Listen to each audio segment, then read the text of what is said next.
There's a strange pattern popping up in longevity research. And honestly, most experts did not see it coming.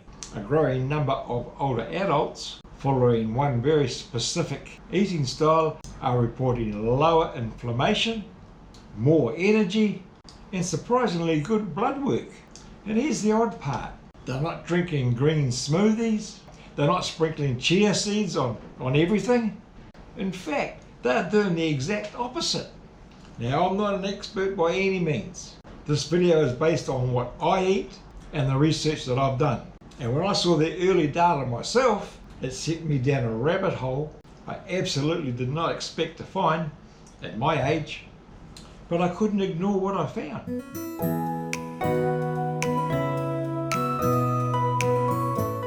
What if the secret to living longer and losing weight wasn't starving yourself, but eating more? Because today we're digging into what the science really says. The genuine benefits, the hidden traps, and the brand new research showing high-fat diets might age men and women very differently. And to make this personal, my own health journey actually started with the Health Point program, which is all about reducing carbs. And that early experience taught me two things. Number one, carbs are sneaky little creatures. Two, and changing fuel sources can completely transform how your body feels. So when I look at diets like the carnivore, I'm not just reading studies, I'm comparing them to what I felt, lived, and learnt. Stay with me, because this is one roller coaster ride. Now, how on earth can eating only meat possibly make you live longer? Well, it all comes down to ketosis, the metabolic switch your body flicks when carbs disappear. Because instead of running on sugar, you run on fat. And that fat produces ketones. And here's where it gets juicy. Ketones may help activate autophagy, your body's built-in clean-up crew. Think of tiny little janitors inside your cells, sweeping up old broken parts and tossing them in the bin.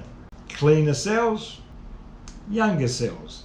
There's a famous study in cell metabolism showing mice on a ketogenic diet living 13.6% longer with better memory and more muscle.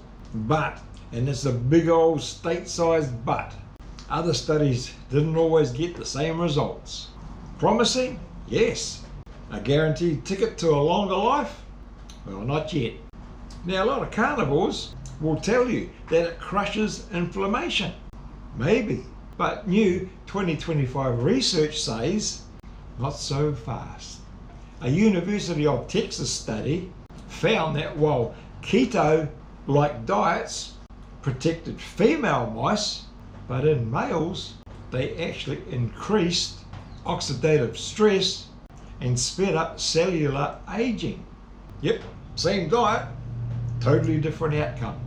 The scientists suspect estrogen plays a protective role. So while some bodies might thrive, others might quietly be paying a hidden price. Now let's talk about the benefits you can actually feel. The stuff that changes your daily life. And this is where my own story comes in. When I joined the Health Point program around 6 years ago, the goal was slow, steady carb reduction. Not carnivore levels, just enough to change my fuel source. And the shift was honestly eye-opening. Better energy, clearer thinking, and the scales finally moving in the right direction. That's why I can understand the appeal of carnivore. Research on low carb and keto diets shows weight loss can be dramatic, especially if you've struggled before. Blood sugar and insulin often improve. The brain, it loves ketones. They may help protect memory and cognitive function.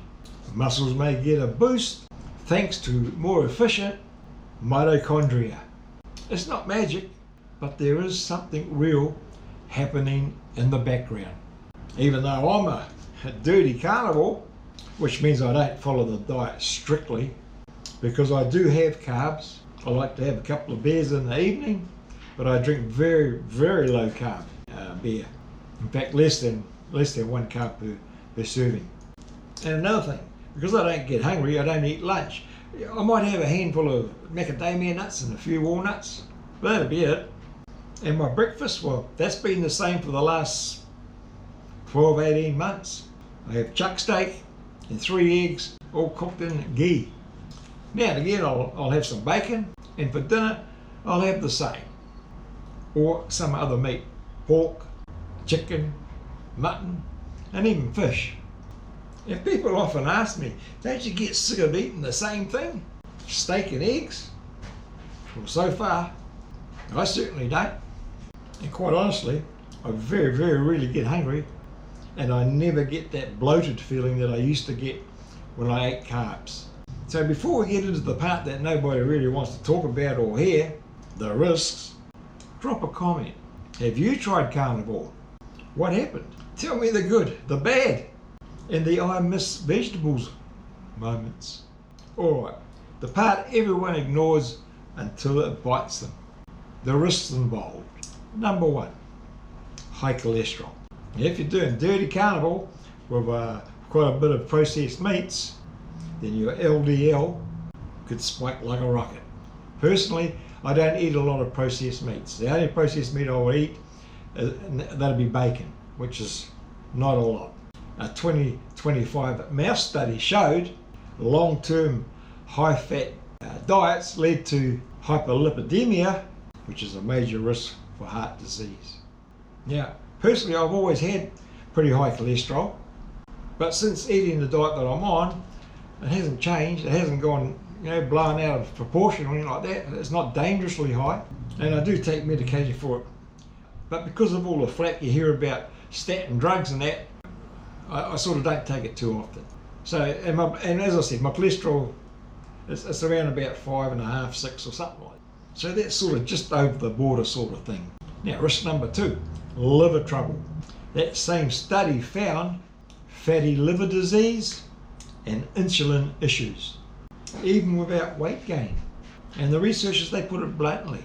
When you eat extremely high fat diets, the fat has to go somewhere, and they usually end up in the blood and liver. However, my latest blood test came back yesterday and my liver is fine. Risk 3, nutrient gaps and digestive mess. 0 plants, 0 fibre. And good luck to your bowels. Plus vitamin C, antioxidants and other essentials, they go missing pretty fast. Now in my case, my bowels don't move every day, but they do move, and I certainly don't take anything to get them moving. Risk 4, the keto flu. Tired, cranky, foggy mind. The keto flu can hit hard. Fortunately for me, I've never experienced it. However, I do get a little bit cranky, but that's one of the side effects that I get from the hormone treatment I'm on for my recurring prostate cancer. But that's another story. Now, if you're thinking you want to give the carnivore diet a go, then here's a safe version to get you started. Number 1, go slow. Just like Health Point taught me, easing off carbs gives your body time to adjust. 2, understand what you're removing. No veggies, no fruit, no nuts, no healthy fats like olive oil. Now that's a lot to lose. 3, hydrate like a camel, because you'll be flushing that water and electrolytes fast. So you'll need to replace the sodium, magnesium and potassium. And number 4, track your health. Cholesterol, liver function, blood sugar, especially if you're over 60. This diet is not set and forget. So, can the carnivore diet make you live longer? Maybe. It's a powerful metabolic tool with some compelling early science behind it. But it's also restrictive, a bit risky, and as the new research shows, not suitable for everyone. Although true carnivores would beg to disagree. Really, longevity isn't about one magic diet. It's about building a lifestyle that supports health span, not just lifespan. A smart, monitored, well-planned carnivore approach could be the way to go, especially if you've tried everything else to lose weight and live a bit healthier. Now in my case, I lost the weight before going semi or dirty carnivore. In fact, I lost around 40 kgs, which is about 88 pounds, I think. And I have to say, one of the main reasons why I stopped eating veg and fruits was because where we live here in the subtropics, I've tried growing my own gardens, and believe me, it's a constant battle. You're dealing with insects, the heat, keeping up the water supply, especially in times of drought. So for me, to be honest, it wasn't worth all the effort and time and the disappointment. So having tried to grow my own plants and vegetables and that, it was just too hard. But when you go into the supermarket, how come all the broccoli, the cabbages, the lettuces, they're all exactly the same colour, same everything? Try and do that at home. Well, I couldn't do it. I mean, some people can. That's, they've got the green thumb. So I sort of wanted to find out a little bit about how do they, the growers, how do they produce this beautiful veg and fruit and things like that? Now obviously they use chemicals. So on further research, I found that all agricultural chemical products, such as herbicides, must be registered and approved by the Australian Pesticides, Veterinary and Medicines Authority, the APVMA. So chemicals, they're used, but they are highly regulated, so they tell us. So if you enjoyed this video and feel you got some value, give me a like, share it with a friend, and feel free to subscribe. And tap that notification bell, and that way you'll get notified every time a new video comes out. And tell me in the comments, did this change how you see the carnivore diet? I'm Robbie from Living Life in the Lachie, a life after 60, where we stay curious, we're kind to one another, and we try and stay safe. Thanks for watching, and I'll see you in the next one.